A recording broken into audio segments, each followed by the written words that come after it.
Nos dias de hoje, milhares de pessoas estão em laboratórios, centros de pesquisa, construindo o futuro da agricultura. São novos conhecimentos, novas tecnologias, novas maneiras de viver e trabalhar no campo. E muitas vezes a tecnologia é invisível a olho nu. Por exemplo, essas duas laranjas parecem iguais, mas existe uma diferença importante entre elas, como você vai ver na continuação da nossa reportagem de aniversário. Ela está nos celulares, nos pneus de carros à base de carbono, no queijo, no detergente. É invisível, mas toda essa gente aí está de olho nela. Esse é o Laboratório Nacional de Nanotecnologia voltada para o agro. A nanotecnologia é o estudo de materiais numa escala nanométrica. Para entender o que é isso, 1 centímetro é 1 metro dividido em 100, você sabe. 1 milímetro em 1000.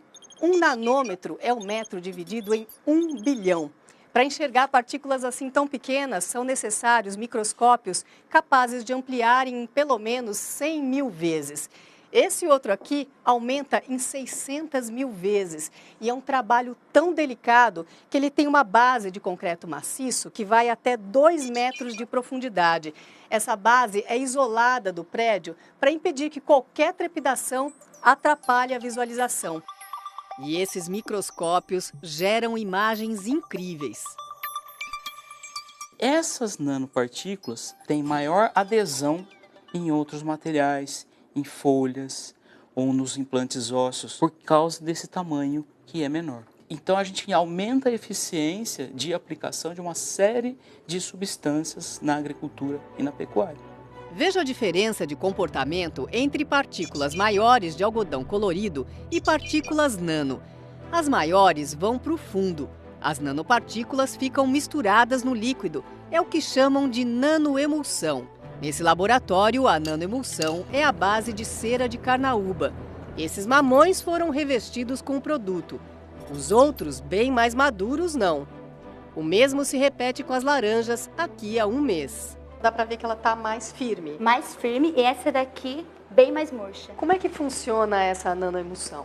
Ela cria um filme em torno do fruto, diminui a quantidade de oxigênio que entra no fruto e aumenta a quantidade de gás carbônico que o fruto produz. Daí esse balanço de gases vai fazer o fruto amadurecer mais devagar. E o sabor, como fica? A Marcela preparou aqui para mim 2 amostras de laranja. Uma estava coberta com a cera de carnaúba, a outra com a cera comercial. Só que eu não sei qual é qual. Vamos ver como é que ficou o sabor? Tá passada essa aqui. Agora a segunda. Essa tá normal. Qual que é essa? Essa é a revestida com cera de carnaúba nanoestruturada. A nanocera já começou a ser testada no dia a dia do produtor. Pode reduzir a perda de peso das frutas na prateleira e também o desperdício. Preocupação até da FAO, a Organização das Nações Unidas para a Alimentação e Agricultura. A FAO estima que de cada 10 caixas de frutas e hortaliças que são produzidas, 4 são jogadas fora. E as maiores causas são as temperaturas elevadas, manuseio intensivo. Então, por meio da nanoemulsão, consegue conservar o produto por mais tempo e reduzir as perdas. Em outros estudos voltados para a saúde, veja que imagem curiosa. É uma célula de defesa de rato caminhando sobre uma nanofibra, sem demonstrar nenhuma rejeição ao material. Essa fibra foi desenvolvida a partir de um plástico biodegradável produzido de fonte renovável, como milho, beterraba. O plástico líquido é colocado numa seringa e, aos poucos, as nanofibras vão se formando como um algodão doce. Vira uma película bem fininha. O objetivo é fazer um curativo. As nanofibras seriam capazes de preencher o ferimento em toda a sua profundidade. Além de ser uma barreira física, protegendo contra os micro-organismos, ela também pode conter um fármaco. Pode ser um analgésico que vai ser liberado controladamente no organismo. E com isso a gente pode até diminuir a quantidade do remédio. Em outro laboratório, mais um produto para a saúde humana e animal. Um plástico misturado a nanopartículas de cálcio é levado à impressora 3D e gera este resultado. É uma vértebra. A ideia é que, uma vez implantada, a prótese estimule a formação de osso ao redor dela, no mesmo formato. A vértebra de plástico seria, aos poucos, absorvida pelo organismo. Nós fizemos testes em ratos. Tem uma integração total da peça com o organismo. Na veterinária, nós temos uma expectativa principalmente para os animais que são de elite, um reprodutor, um animal campeão, que você não quer sacrificá-lo. A tecnologia 3D pode estar num osso ou numa lavoura inteirinha. 3 dimensões dentro de um computador. É uma lavoura virtual construída pelo Thiago, da Embrapa Informática. A gente consegue identificar as videiras, os cachos de uva, o volume dos cachos de uva. Virtual na tela, mas real em campo. Uma cópia desse parreiral. Essa câmera imita os olhos humanos. 2 olhos, 2 lentes. Ela integra a informação dessas 2 imagens, uma imagem à esquerda e uma imagem à direita, para fazer uma estimação de profundidade. E com isso te dá um modelo tridimensional da planta. Com um simples passeio pela lavoura, assim grudada no carro de trabalho, ela coleta imagens que, depois de processadas, identificam a saúde das folhas, pragas e doenças e ainda ajudam a estimar a próxima colheita, coisa que hoje dá um trabalhão. A gente anda todos os vinhedos, para planta a planta e conta os cachos. E nem sempre tem uma precisão muito boa. A pesquisa com câmeras também caminha em outras frentes. É só um drone, exatamente igual a tantos outros que a gente já viu desde que essa tecnologia apareceu. E ele não tem nada além de uma câmera, exatamente como a câmera desse outro drone que está me filmando. Só com essas ferramentas já conhecidas, abriu-se uma janela de possibilidades para monitorar em detalhes um parreiral como esse aqui. Ele é rápido e tem boa resolução de imagem, mas novidade mesmo é o que ele pode carregar.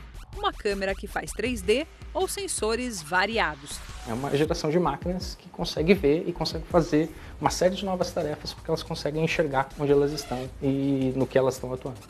Pode ser pequeno ou grande, pousar que nem avião ou ter cara de helicóptero.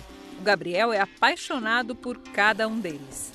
Sempre gostei de tudo que voa, aviãozinho, balão, aquela semente que se assopra e voa. Ele é um carioca, mas pousou em Mato Grosso com uma empresa de drones. Criam mapas e identificam falhas lá do alto. Agora testa um novo equipamento vindo de Israel. Lá era usado pelo exército. Aqui a carcaça é o que menos importa, apesar desse ser um drone grande que chama bastante atenção. O diferencial está aqui embaixo, dentro dessa caixinha. Ela guarda um sensor que ainda é raro no Brasil. É um sensor hiperespectral. Ele enxerga muito melhor do que o olho humano e ainda consegue ler alguns processos internos das plantas e do solo também. O potencial dela é de conseguir enxergar problemas a nível atômico ou a nível de químico do alto. Quando a luz bate numa lavoura como essa, parte dela é refletida em muitos canais de luz. Esses são chamados espectros. É assim que os nossos olhos recebem informação para enxergar. Uma câmera com um sensor avançado vê muitos canais, até os invisíveis para o ser humano. Plantas doentes, falhas na lavoura, solos diversos. Cada alteração no campo reflete de um jeito diferente. Os agrônomos, nessa fase de teste, checam tudo na lavoura. Era ferrugem mesmo? Basta confirmar uma única vez e um banco de dados está feito. É o homem ensinando a máquina, a chamada inteligência artificial. No escritório, a Bianca compara uma imagem da tecnologia mais nova, o hiperespectro, com uma outra já usada, o multiespectro. Nessa região, a gente tem um estresse da planta. A gente não sabe, através do multiespectro, o que é. Quando a gente muda para a câmera hiperespectral, a gente consegue enxergar que existe um estresse sim e que é uma planta daninha que está competindo com a planta de algodão. O sensor mais refinado separa as camadas de imagem.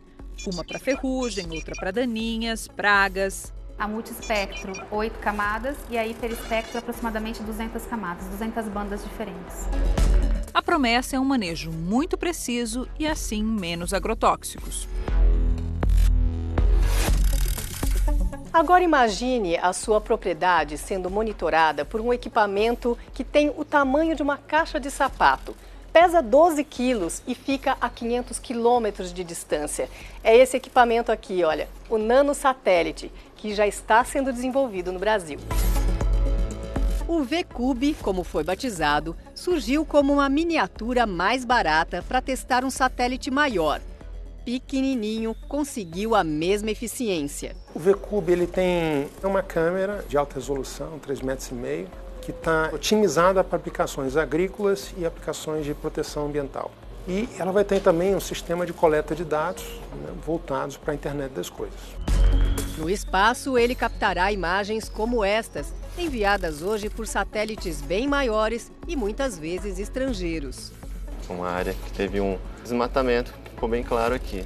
Desmatamento, queimadas e, para o agricultor, o monitoramento de lavouras. Aqui pode indicar que houve uma falha de plantio. Aí a gente precisa usar os agrônomos, né, para que eles façam essa análise. A expectativa é lançar o nanosatélite este ano. E não apenas um, mas uma constelação de 10 nanosatélites girando ao redor da Terra. E assim, do espaço ao microscópio, a ciência promete soluções para o campo. Será que para todos? No próximo bloco, o desafio de formar o produtor rural do futuro.